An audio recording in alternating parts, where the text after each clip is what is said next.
सभी शुद्ध आत्माओं को अनंत वंदन नमन। पर का करता मैं नहीं हूँ, नहीं मैं पर का ज्ञाता।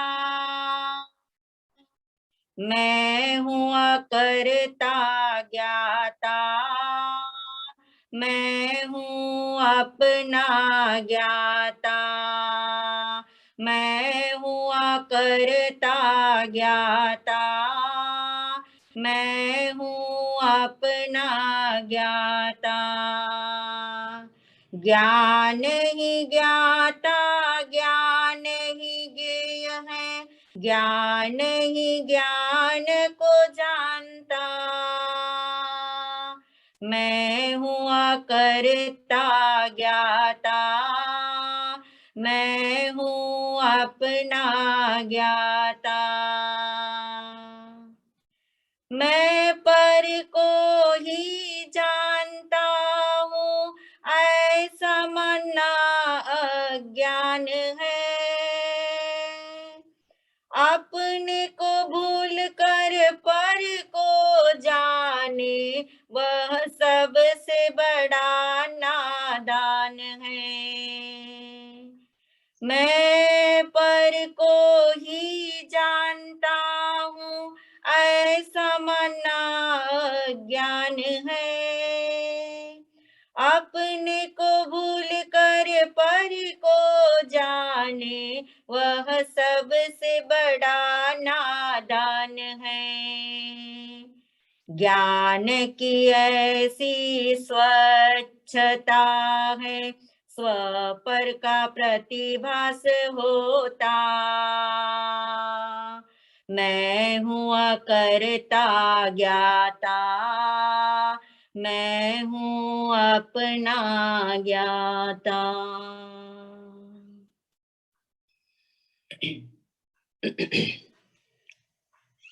आत्मचिंतन नंबर 49।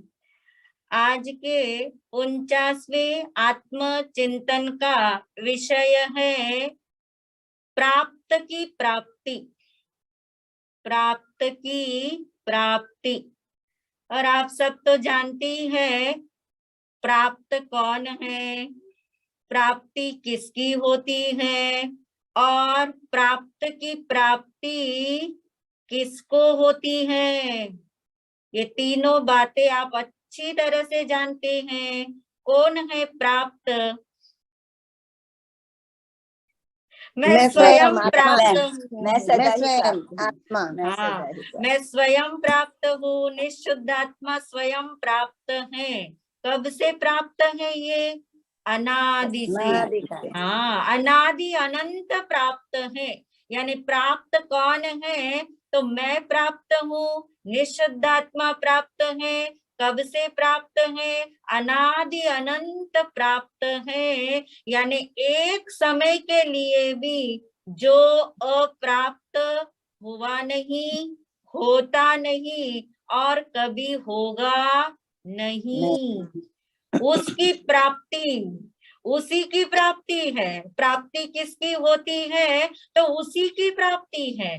जो प्राप्त है उसी की ही प्राप्ति होती है। अगर प्राप्त की प्राप्ति हो ही रही है, ये भी तो आप जानते हैं, प्राप्त की प्राप्ति सदा काल हो ही रही है, तो फिर प्राप्त की प्राप्ति किसको करना है? किसको होती है? ये किसको होनी है प्राप्त की प्राप्ति? सापेक्ष पर्याय, ज्ञान की पर्याय को, ज्ञान की पर्याय में, ज्ञान की पर्याय में होगी। कहाँ होगी? तो ज्ञान की पर्याय में होगी, है ना। कहाँ हो रही है? ज्ञान की पर्याय में हो रही है। यानी पर्याय में प्राप्ति हो रही है, मगर प्राप्त की प्राप्ति किसको होगी? को पर्याय कोई होगी। श्रद्धा गुण की पर्याय को प्राप्त, श्रद्धा गुण की पर्याय को प्राप्ति होगी। और किसी ने बताना हो प्राप्त की प्राप्ति किसको होती है? कौन सी पर्याय को होती है? श्रद्धा गुण की पर्याय बोलो, ज्ञान गुण की पर्याय बोलो, पर्याय बोलो। हाँ, परंतु भाव वहां पे क्या पकड़ना है? प्राप्त की प्राप्ति पर सापेक्ष पर्याय को होती है। चाहे वो ज्ञान की पर्याय है, चाहे वो दर्शन की पर्याय है, जो भी पर्याय, जितनी भी पर्याय पर सापेक्ष है, उन पर सापेक्ष पर्याय को प्राप्ति होती है। यानी इसका निचोड़ क्या निकला? मैं ही मुझको प्राप्त हूँ, मैं ही मुझको सदा ही प्राप्त हूँ, अनादि अनंत प्राप्त हूँ, शाश्वत प्राप्त हूँ, क्योंकि मेरी प्राप्ति मुझको नहीं होनी है, मेरी प्राप्ति जिसको होनी है उसको होनी है, मगर मैं तो क्या हूँ?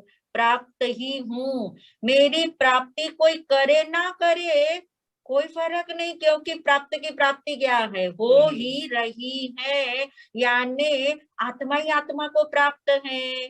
मेरी अस्थि चैतन्य रूप से है, मेरी अस्थि चैतन्य रूप से है, जड़ रूप से नहीं हूं मैं, कहीं से भी जड़ रूप नहीं हुआ। पहले ऐसा समझ में आना चाहिए, पहले ये बात अंदर में सरक जानी चाहिए, अंदर में स्लिप हो जानी चाहिए कि बात समझ में आ जाए कि मेरा अस्तित्व जो है वो चैतन्य रूप है, वो जड़ रूप कभी हुआ नहीं, होगा नहीं, था नहीं। तो इस प्रकार पहले ये समझ निर्णय पूर्वक होनी चाहिए। इसलिए कहा गया है पहले ग्रहण करे कि अस्तित्व है, मेरा अस्तित्व है। प्राप्त की प्राप्ति के लिए पहले ये भाव ग्रहण करे कि मैं मौजूद हूँ, मैं सदा काल हूँ, मेरा अस्तित्व है। और फिर आगे जाकर के निर्णय करे कि वो अस्तित्व कैसा है, वो अस्तित्व कैसा है, उसका निर्णय पक्का करे, उसका निर्णय पक्का करे कि मुझ में मात्र एक अस्तित्व नाम का ही गुण नहीं है, मुझ में एक मात्र केवल अस्तित्व नाम का गुण नहीं है, परंतु मुझ में ज्ञान, श्रद्धा, चारित्र, सुख, वीर्य आदि अनंत गुणों का मैं घन पिंड हूँ, अनंत गुणों का मैं घन पिंड हूँ। यानी एक गुण मुझ में नहीं है, अनंत गुणों की एकता वाला मैं हूँ। तो जन्म मरण करते हुए अनंत काल ऐसे ही बीत गया, क्या मानते हुए? कैसे बीता? अपने को शरीर मानते हुए, अपने को शरीर मानते हुए, अपने को माना कि अरे ये तो मेरा अस्तित्व है या नहीं, मेरा अस्तित्व है या नहीं, निर्णय कच्चे रहे। हो सकता है सब कुछ जो है समझ में आने पर भी निर्णय में दम नहीं आया, तो जन्म मरण करते हुए अनंत काल बीत गया, फिर भी आत्मा का अस्तित्व कभी नष्ट नहीं हुआ, आत्मा का अस्तित्व नष्ट नहीं हुआ। अनंत देह धारण किए और छोड़े, अनंत देह मिले और अनंत देहों को हमने छोड़ा, फिर भी मैं तो सदा ही रहा, जैसा था वैसा ही रहा, मेरा अस्तित्व चैतन्य रूप ही रहा। कैसी बात लगनी चाहिए, ये क्या कमाल है। यानी ऐसा कमाल है, ये निस्वरूप की महिमा है, ये अपनी महिमा है। जितनी महिमा अंदर में धीरे धीरे उतरनी शुरू होएगी, वैसे वैसे निर्णय के बल जो है, निर्णय का बल जो है वो पक्का होता जाएगा। तो मेरा अस्तित्व इतने जन्म मरण के बावजूद भी कुछ इसमें फर्क नहीं आया, जैसा था वैसा ही रहा। चैतन्य रूप था तो चैतन्य रूप ही रहा। उस प्राप्त की महिमा आए, उस प्राप्त की, किस प्राप्त की?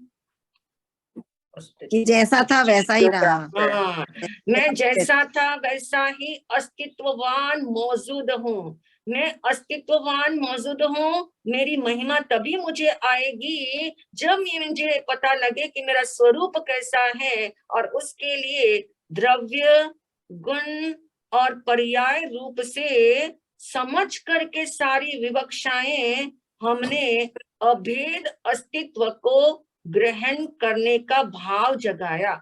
अभेद अस्तित्व को ग्रहण करने का भाव हुआ, यानी बाह्य वस्तुएं तो अनंत बार प्राप्त हुई, बाहर की वस्तुएं तो बहुत बार मिली, किंतु क्या नहीं मिला?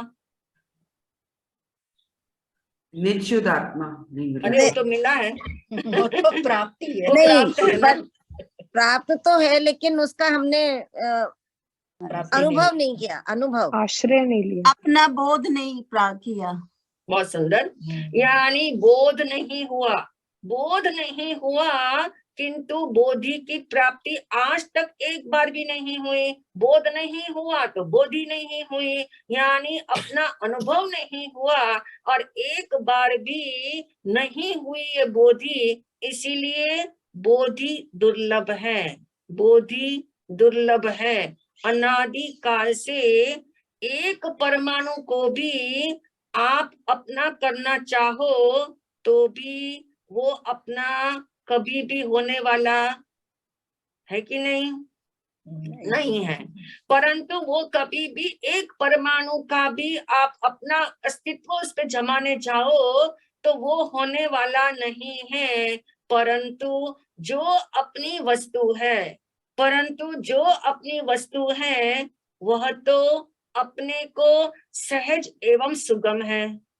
जो प्राप्त है वह तो अपने को सहज एवं सुगम है। बाहर वस्तु पकड़ने जाते हैं तो वो वस्तुएं टिकती नहीं है, वो वस्तुएं हाथ आ नहीं सकती हैं, और इसलिए ज्ञानियों ने कहा जो प्राप्त है उसकी प्राप्ति सदा ही सुगम है, जिसमें विकल्प का भी सहारा नहीं चाहिए, जिसमें विकल्प का भी सहारा नहीं है।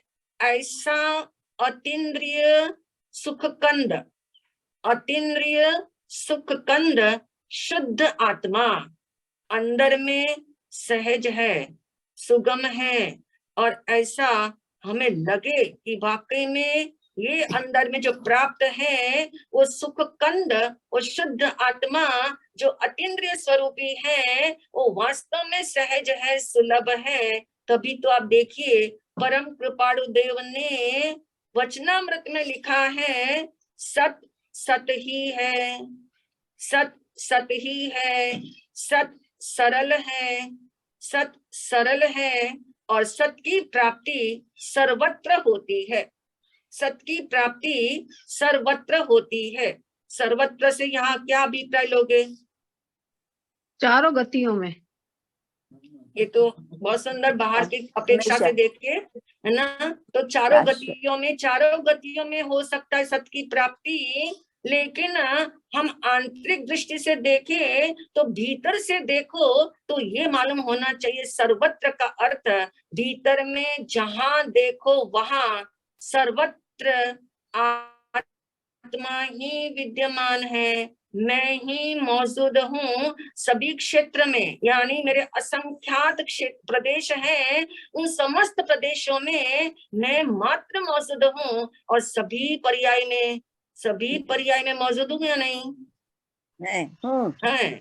सभी पर्याय में मैं मौजूद हूँ, इसीलिए तो प्राप्ति संभव है, इसीलिए तो प्राप्ति हो सकती है, इसीलिए प्राप्ति सुगम हो सकती है, और उसकी प्राप्ति होती है, यानी सर्वत्र प्राप्ति होती है। सत सत ही है, सत सरल है, और सत की प्राप्ति सर्वत्र होती है। यदि इसका गोलन करोगे तो आप पाओगे कि आपके अंदर निर्णय करने का बल बढ़ गया, निर्णय करने का बल बढ़ गया, क्योंकि ऐसी बात बताने वाले सद निमित्त भी अनेकों बार मिले, ऐसा समझाने वाले, गले के नीचे से घूंट नीचे उतारने वाले, ऐसे भी समझाने वाले अनेकों बार मिले, फिर भी क्यों, क्या हुआ, कहाँ रुक गए? फिर भी प्राप्त की प्राप्ति क्या हुई, मुश्किल हुई, कैसी हुई? ऐसा बतलाने वाले सद्निमित्त भी अनेक बार मिले, फिर भी प्राप्त की प्राप्ति सुगम है ये कभी समझ नहीं आया, कठिन ही लगा, दुर्गम लगा। यहाँ ये समझना है हमें, ये प्राप्त की प्राप्ति सहज होने पर भी सहज क्यों नहीं लग रही है, उसका थोड़ा विचार करना होगा, उसके ऊपर थोड़ा चिंतन करना होगा कि सहज अस्तित्वमय आत्मा की प्राप्ति मुझे क्यों नहीं हो रही, जबकि वो रुचि नहीं। प्राप्त है, जबकि वो त्रिकाल प्राप्त है।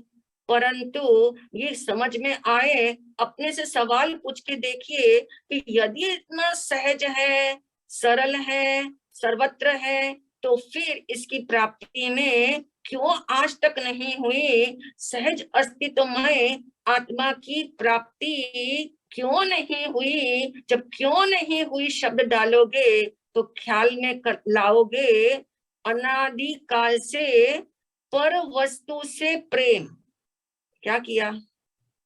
पर वस्तु में रुचि, पर वस्तु से अपनापन, पर वस्तु में एकत्व, पर वस्तु की श्रद्धा की, और इससे इतना प्रेम किया, और इस प्रेम होने के कारण अपने ही असंग स्वरूपी चैतन्य का संग नहीं किया, अपने ही असंग स्वरूपी, जो मेरा असंग स्वरूपी निःशुद्ध आत्मा है उसका संग नहीं किया, पर वस्तु का संग किया, पर वस्तु से प्रेम किया, क्योंकि आत्मा तो असंग स्वरूपी है, मूलतः आत्मा असंग स्वरूपी है, इसीलिए संग का लक्ष्य छोड़कर भीतर के असंग तत्व को प्राप्त कर।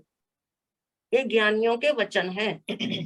ये उन्होंने जैसा अपने जीवन में पाया वैसा ही उन्होंने लिख करके छोड़ा, और उन्होंने बताया, इसलिए संघ का लक्ष्य छोड़कर, संघ यानी संघ से अभिप्राय क्या समझते हो?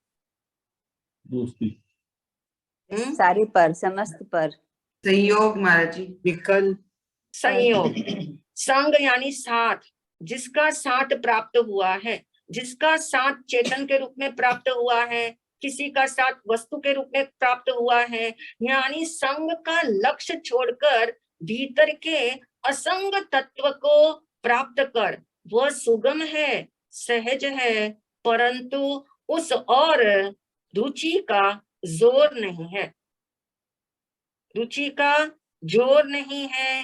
पर द्रव्य की रुचि का जोर आता है, और पर द्रव्य की रुचि होने के कारण राग द्वेष के विकल्पों की महिमा आती है ना? अनुभव है सबको, अनादिकाल का अनुभव है, संस्कार इतने पक्के हो चुके हैं कि राग द्वेष के विकल्प करते हुए भी लगता नहीं है कि हम विकल्प कर रहे हैं।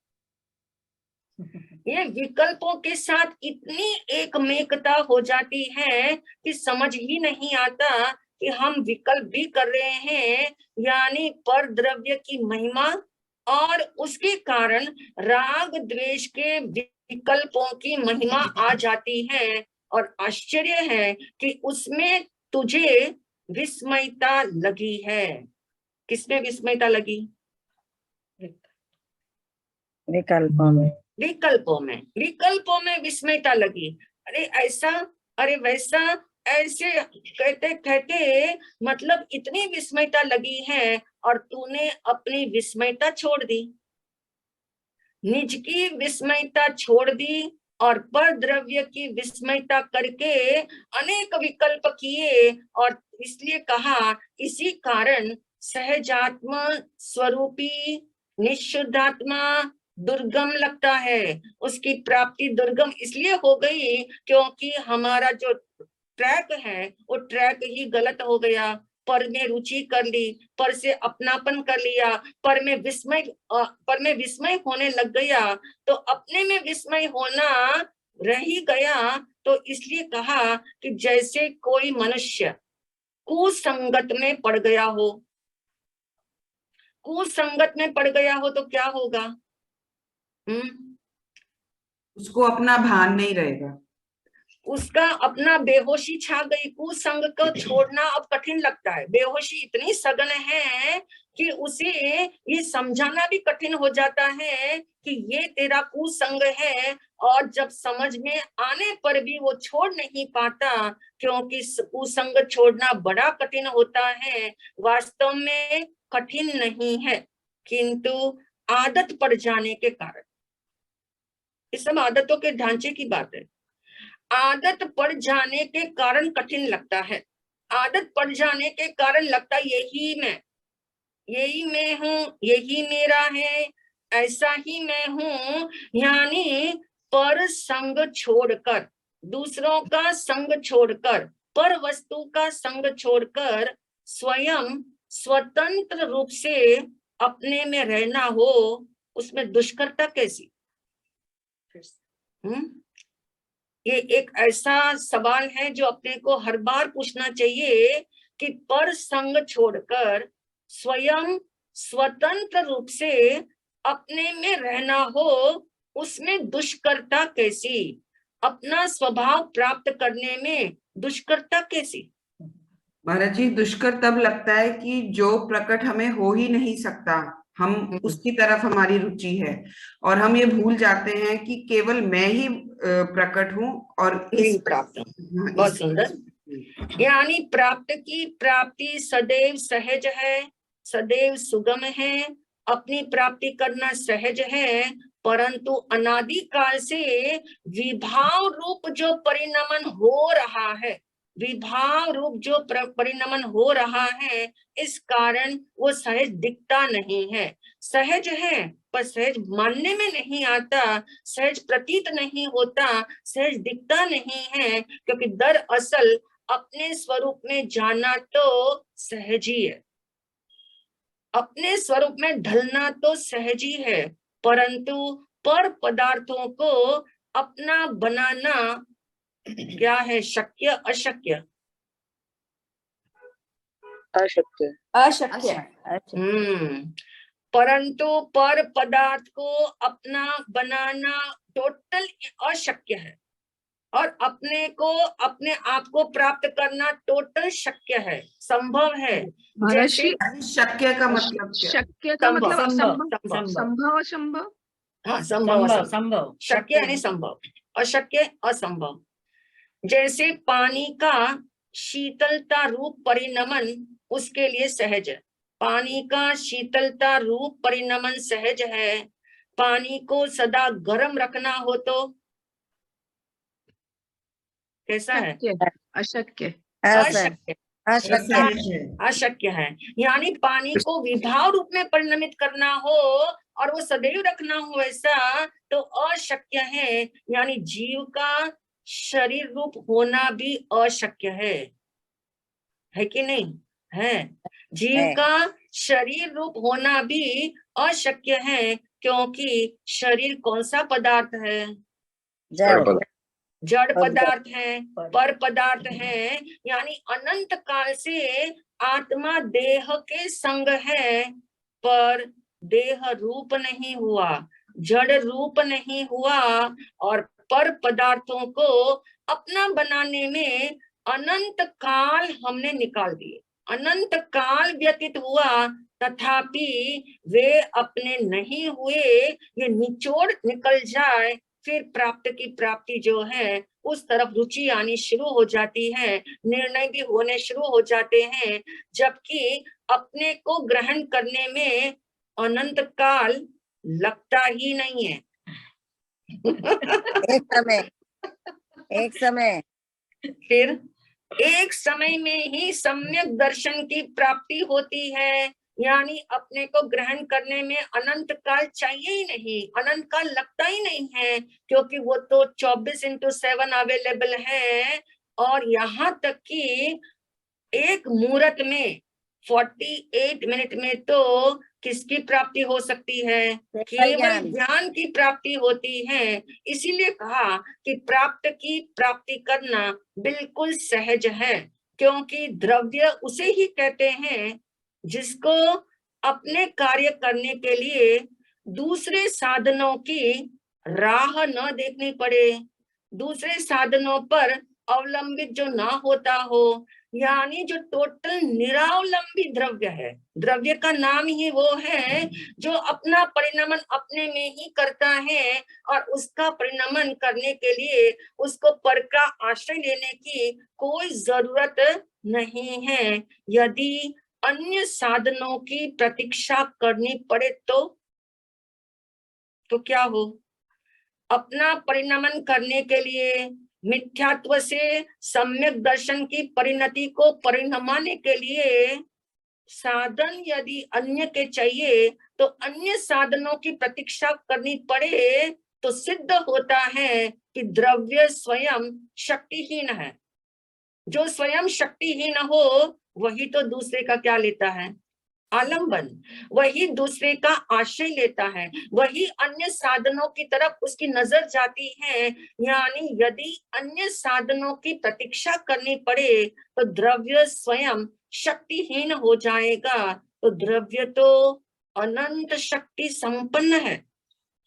ये द्रव्य निःशुद्धात्मा अनंत शक्ति संपन्न है, इसलिए उसके कार्य की परिणति कैसी होती है? स्वयं से होती है, स्वयं में होती है।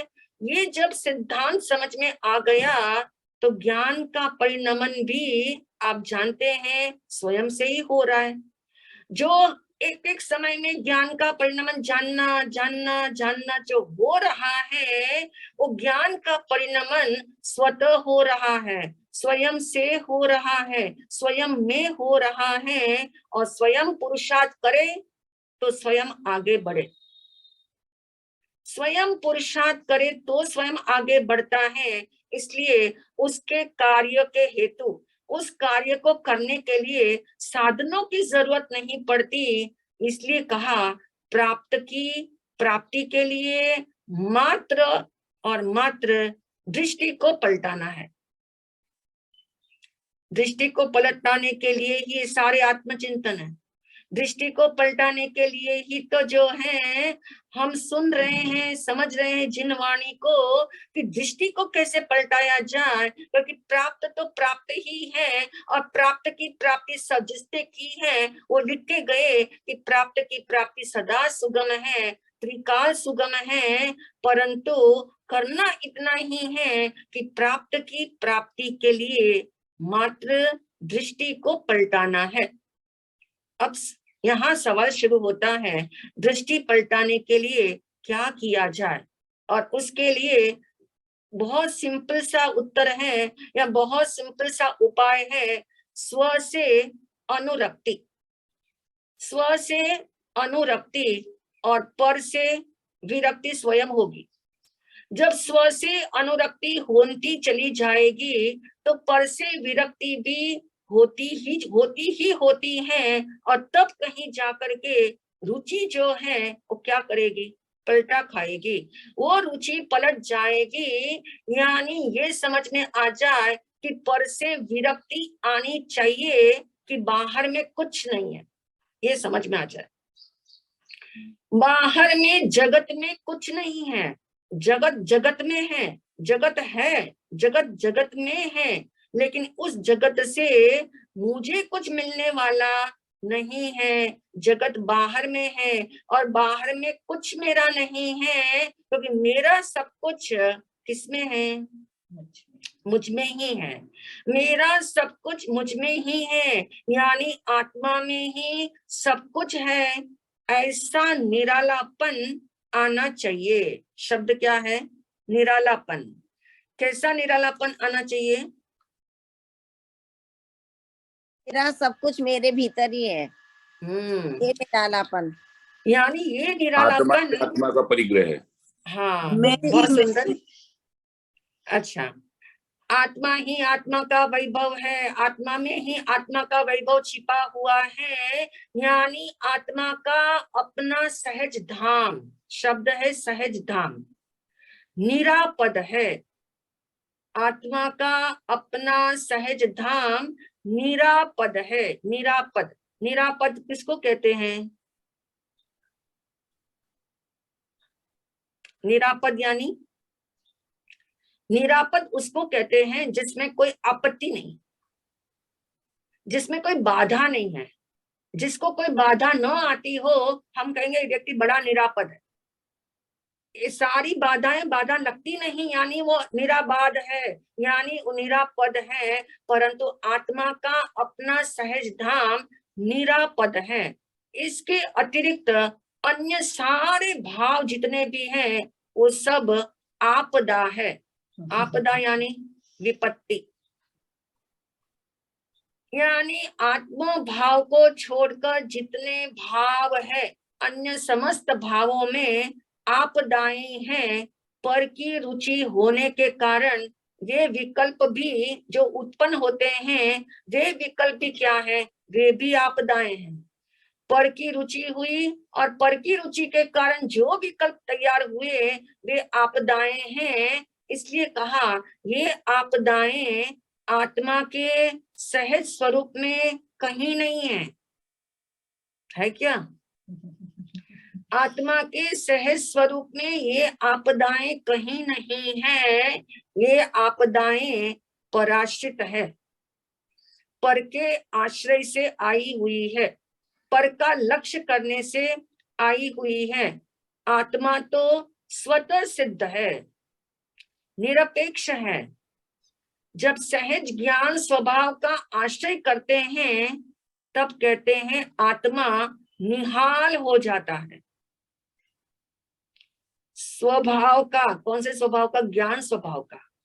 सहज ज्ञान स्वभाव का यदि हमने आश्रय लिया तो वो पल, वो क्षण, वो समय जो है आत्मा निहाल हो जाता है। यही निहाल होने का उपाय निहाल होने का यही उपाय है कि स्व से अनुरक्ति, स्व से अनुरक्ति की दिशा पर अवलंबित होना। वही दिशा है मेरी और कोई दिशा मेरी नहीं है। तो हे आत्मन, जब सब कुछ तेरी दृष्टि पर निर्भर है ना, दृष्टि पर निर्भर है, रुचि पर निर्भर है, एकत्व पर निर्भर है, तो हे आत्मन जब सब कुछ तेरी दृष्टि पर निर्भर है तब क्यों नहीं योग्य दृष्टि करने का पुरुषार्थ करो। तब क्यों नहीं योग्य दृष्टि करने का पुरुषार्थ हो। बाह्य पदार्थ का आश्रय करके तो जो विकल्प किए जाते हैं वे सब तो असार है, वे तो सारभूत हो ही नहीं सकते। आत्मा के अस्वरूप है। अस्वरूप शब्द आज तक कहने में नहीं आया। अस्वरूप से अभी तक क्या समझोगे? जो स्वरूप में नहीं है। तो विकल्प आत्मा के स्वरूप में नहीं है। तो योग्य मतलब ये हुआ कि बाह्य पदार्थ का आश्रय करके जो विकल्प किए जाते हैं वे सब असार है, वे सब अस्वरूप है, यानी मेरा स्वरूप नहीं है। उन विकल्पों को निहारने का, उन विकल्पों का आश्रय करने का भी यत्न क्यों किया जाए, उनका उसकी तरफ रुचि क्यों ली जाए। आत्मा का सहज ज्ञान स्वभाव ही सारभूत है। आत्मा का सहज ज्ञान, सहज ज्ञान जो निरंतर निरंतर निरंतर निरंतर सदैव ही आत्मा में ही रहता है, जो आत्मा को छोड़ के कहीं जाता ही नहीं, तो आत्मा का सहज ज्ञान स्वभाव सारभूत है, शरण है, निरापद है। ये निरापद है। आत्मा का ज्ञान स्वभाव निरापद है। इस निरापद तत्व में, इस निज में एक रस होकर उपयोग को ढालने में ही कल्याण है। करना क्या है? इस निज में यानी निरापद तत्व के अंदर एक रस होकर, एक रस यानी जो रस हमने सब जगह बांट रखा है, उन सब जगह के रसों को समेट करके एक रस होकर उपयोग को ढालने में ही कल्याण है। अब बाह्य दृष्टि करके बेहाल मत हो। शब्द क्या दिया? बेहाल मत हो। हम किसको कहते? बेहाल मत हो। ये शब्द कितनी बार इस्तेमाल करते हैं? हालचाल ठीक पूछते हैं। जड़ पुरुष दुखी बेहाल मत हो, यानी दुखी मत हो। हाँ, हाँ बाहर जाएंगे तो दुखी ही होंगे ना। दुखी, अब बाह्य दृष्टि करके बेहाल मत हो, यानी अपने निरापद स्वरूप को निहार कर निहाल हो जा। अपने निरापद स्वरूप को निहार कर निहाल हो जा, है ना। यही एक करना है, यही एकमात्र कार्य है। तो इसके लिए क्या करना होगा?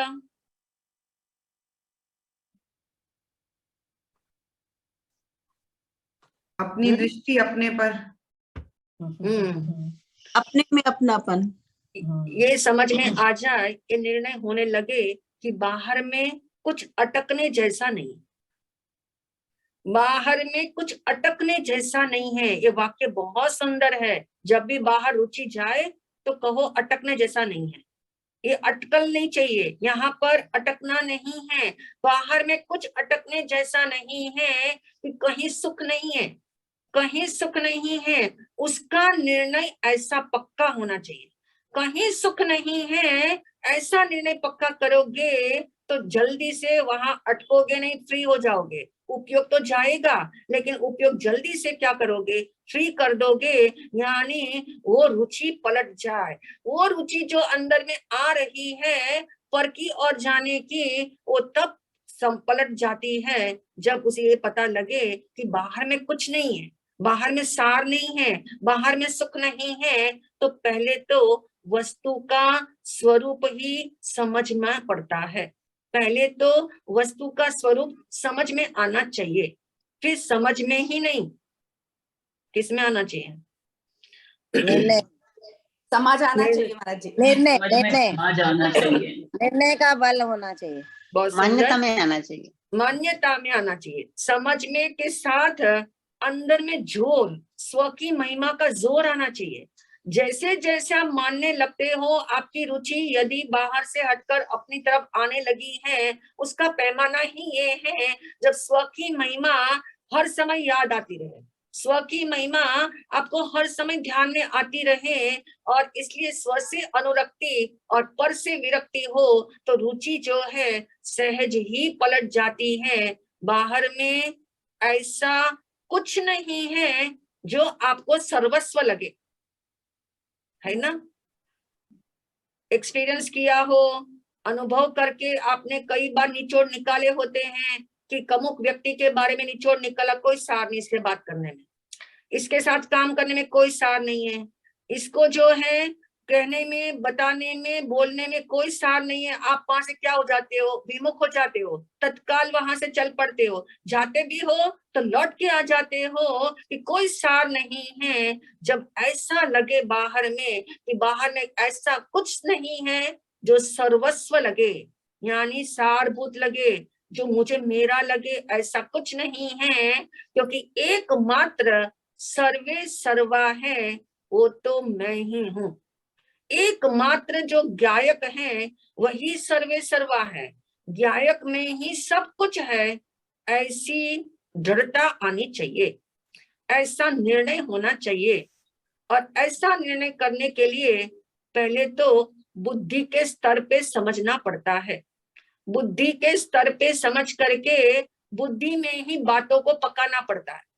बुद्धि में ही बातों को खूब जो है पका पका करके वो बुद्धि जो है वो स्वयं फेल हो जाए और निचोड़ आपके हाथ में आ जाए, निर्णय हो जाए। और जब तक परिणति पलटा नहीं खाती, जब तक ये स्थिति नहीं आती, जब तक परिणति पलटा नहीं खाती, यानी मिथ्या दर्शन से सम्यक दर्शन की परिणति जब तक पलटा नहीं खाती, तो याद रखना कि मेरी अभी तक समझ में कच्चापन है। समझ अभी तैयारी नहीं है जो कच्चापन है, तैयारी नहीं हुई, तैयारी नहीं हुई। अच्छा, बात ठीक है। हर एक की स्टेज अलग अलग होती है और अलग अलग स्टेजों के अंदर अलग अलग एहसास होते हैं। आज अभी ये एहसास है कि अभी तो तैयारी नहीं हुई, लेकिन धीमे धीमे कदम जो है ना, मुख तो है उसी तरफ रखें, मुख उसी दिशा में हो, उसी को ही सारभूत माने, उसी को ही सारभूत माने। अन्य की भले ही पकड़ छूटी ना हो, लेकिन उसको सार तो मानने के अंदर अब गलती नहीं करे, क्योंकि वो सार है ही नहीं, वो सारभूत हो ही नहीं सकता। और जब समझ पकने लगती है तब कहीं जाकर के ये समझ में आता है, बुद्धि से निर्णय करे कि ज्ञायक आत्मा महिमावंत है। ये ज्ञायक स्वरूपी आत्मा महिमावंत है। ये ज्ञायक आत्मा ऐसा महिमावंत है कि हमें बाहर में कहीं सुख नहीं है, सुख इसमें है, ऐसा निर्णय तक तो पहुंच ही जाना होगा। ऐसा निर्णय तो कर ही लेना होगा, क्योंकि इस जन्म में निर्णय नहीं किया तो फिर कब करेंगे। धीमे धीमे आंच पे बर्तन को रख दो, धीमे धीमे वो चीज उबलती है। जो चावल पकाने के लिए आपने रखे हैं आंच पर, वो उसको आंच से नीचे, उसको नीचे मत उतार, वो उबलेंगे उबलेंगे, क्योंकि आंच पे जो चीज रखी है वो पकने ही वाली है। देरी से पके, कुछ और किसी और को और देरी से पके, लेकिन पकने ही वाली है। ऐसी श्रद्धान के साथ जो है, ऐसी श्रद्धा का भाव, ऐसी श्रद्धा न हो तो परिणति एक दिन पलटा खाती है। तब परिणति एक दिन पलटा खाती है। महाराज श्री अगर सही दिशा की गाड़ी में बैठ जाएंगे तो एक दिन मंजिल पर पहुंचेंगे भी, पहुंचेंगे। तभी कहते ना, यदि कदम कभी धीमा चले, कभी कदम ना ही चले, कोई हर्ज नहीं, लेकिन दिशा का परिवर्तन नहीं चलेगा। दिशा जो है वही होनी चाहिए, मुख वहीं पर ही होना चाहिए।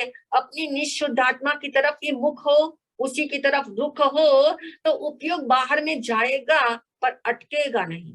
जल्दी से लौट आएंगे, जल्दी से लौट आएंगे। और आप अपने को ही कई बार जज कर लेना, आपकी पहले किस प्रकार से किसी मैटर में उलझ जाते थे, कितनी गपशप कर लेते थे, कितनी विकथाएं कर लेते थे, कितनी पर निंदा कर लेते थे। अब क्या होता है, उस सिचुएशन के अंदर अपने आप को अभी भी देखते हो तो जल्दी से क्या करते हो, जल्दी से समेट लेते हो, जल्दी से लौट आते हो। यानी परिणति धीमे धीमे तो पलटती है। जो आत्मा रुचि पूर्वक, आह्लाद पूर्वक सुनता है, समझता है जिनवाणी को, तो कहा गया है जिनवाणी की घोषणा है भावी निर्वाण भाजनम, भावी निर्वाण भाजनम। जो आत्मा उल्लास पूर्वक, आह्लाद पूर्वक, रुचि पूर्वक बात को सुनता ही है, सिर्फ अभी सुन ही रहा है, तो कहते हैं भावी निर्वाण भाजनम, अर्थात उसकी परिणति पलटे बिना नहीं रहेगी और वह भविष्य में निर्वाण को प्राप्त होता है। भविष्य में वह निर्वाण का भाजन होता है। भावी निर्वाण भाजनम, क्योंकि इसके लक्षण अभी प्रकट होने शुरू हो गए, उसके लक्षण अभी दिखाई देने शुरू हो गए। यानी स्वयं पुरुषार्थ करके पलटा खाना है, स्वयं पुरुषार्थ करके पलटा खाना है, क्योंकि आत्मा स्वभाव से तो परिपूर्ण है। और उसकी यथार्थ रुचि होने पर स्वानुभव क्या होने वाला है, होना ही होना है, स्वानुभव होता ही है। यानी यूं स्वरूप को ग्रहण कर, यूं स्वरूप को ग्रहण कर, दृष्टि के विषय में, शब्द दिया सुंदर, मेरा नाव वाला, वेद विज्ञान वाला, दृष्टि के विषय में एकत्व हो तो प्राप्त की प्राप्ति होती है। दृष्टि के विषय में एकत्व हो तो प्राप्त की प्राप्ति होती ही होती है। मानने में आएगा कि नहीं? मानने में आएगा कि नहीं? आएगा सब जो है वो तो वो तो है ही है। क्योंकि जो है उसको अमान्य करना मुश्किल है। इसलिए कहा पर्याय को ग्रहण न करके ज्ञायक आत्मा को ही ग्रहण करना। एकत्व दृष्टि के विषय में कैसे संभव है? पर्याय को ग्रहण न करके ज्ञायक आत्मा को ही ग्रहण करना। जो अंश दिखाई देता है उस अंश को ग्रहण करने का प्रयत्न नहीं करना, अंशी को ग्रहण करने का प्रयत्न करना, अंश को नहीं। अंश को ग्रहण करते करते तो अनादि अनंत काल बीत गया। अब जो अंश दिखाई देता है एक एक समय में, उस अंश को ग्रहण करने का प्रयत्न नहीं करना, अखंड ज्ञान को ग्रहण करने का प्रयत्न करना, अखंड ज्ञान को, जो ज्ञान स्वरूपी आत्मा है। रीटा जी आप म्यूट कर लीजिए, रीटा जी म्यूट कर लीजिए। अखंड ज्ञान को ग्रहण करने का ही प्रयत्न करना। तो ध्यान में रहे, प्रयत्न तो बार बार स्वयं को ही करना है। अपनी भूल से ही दंडित हो रहे, अपनी भूल से ही विभाव रूप परिणमन हो रहा है, अपनी भूल से ही विभाव रूप परिणमन होता है। तो स्वयं पुरुषार्थ करके स्वभाव रूप परिणमन भी तो होता है, क्योंकि स्वभाव रूप परिणमन करना तो बहुत सहज है, विभाव रूप परिणमन असहज है, वो बिल्कुल असहज है। और स्वभाव रूप परिणमन जो है वो सहज है, और सहज ही हम अपनी ओर आ जाते हैं। इसलिए प्राप्त वस्तु की गहराई में उतरकर उसे ग्रहण करने का प्रयास करना। प्राप्त की प्राप्ति, ये आत्मचिंतन, ये हमें ये बताता है कि शुरुआत की भूमिका दुष्कर है, दुष्कर शुरुआत की भूमिका। महाराज जी फोर्स ऑफ हैबिट करके दुष्कर लगती है। ठीक बात है, क्योंकि ढांचे में ढला नहीं है ना, ढलान तो हमेशा उस तरफ जाने की हुई है, और ढांचा जो है एकदम से बदलना, जिस सांचे में ढल चुके हैं, जिस सांचे में ढल करके कहते पानी का प्रवाह भी जहाँ पे जाता है वो कभी भी वापस उसी तरफ चल पड़ता है। तो इसी तरह शुरुआत की भूमिका, आगे की नहीं, शुरुआत की भूमिका दुष्कर है, परंतु बार बार रुचि पूर्वक प्रयत्न, बार बार समझ पूर्वक का प्रयत्न, बार बार उल्लास पूर्वक का प्रयत्न, बस इतना ही काम है। इतना ही काम है कि बार बार रुचि से, समझ से, उल्लास से प्रयत्न करने से एक दिन, एक समय ऐसा अवश्य आएगा कि सहज रूप से प्राप्त की प्राप्ति होगी ही होगी, होगी ही होगी, प्राप्त की प्राप्ति होगी ही होगी।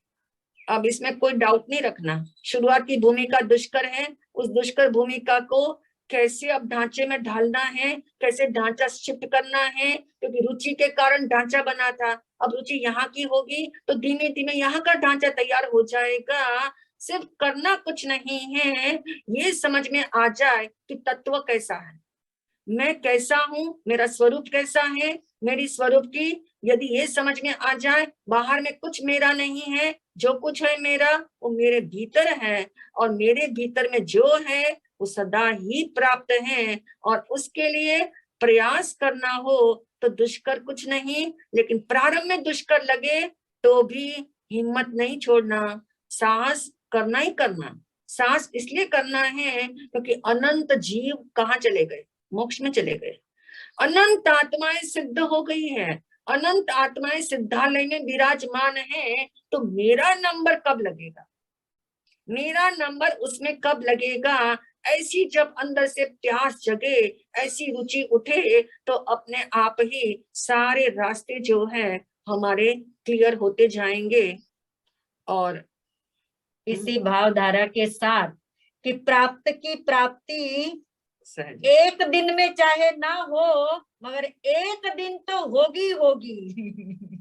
एक दिन में भले ना हो, दुष्कर लगे, एक दिन में ना हो, हम तो कहते हैं इस जन्म में भी ना हो, कोई विकल्प मत रखो, पर एक दिन होगी ही होगी। ऐसे दृढ़ आशा के साथ, विश्वास के साथ, रुचि के साथ, समझ के साथ, उल्लास के साथ समापन की ओर। मंगलम मंगलम शुद्धात्मा मंगलम, मंगलम मंगलम शुद्धात्मा मंगलम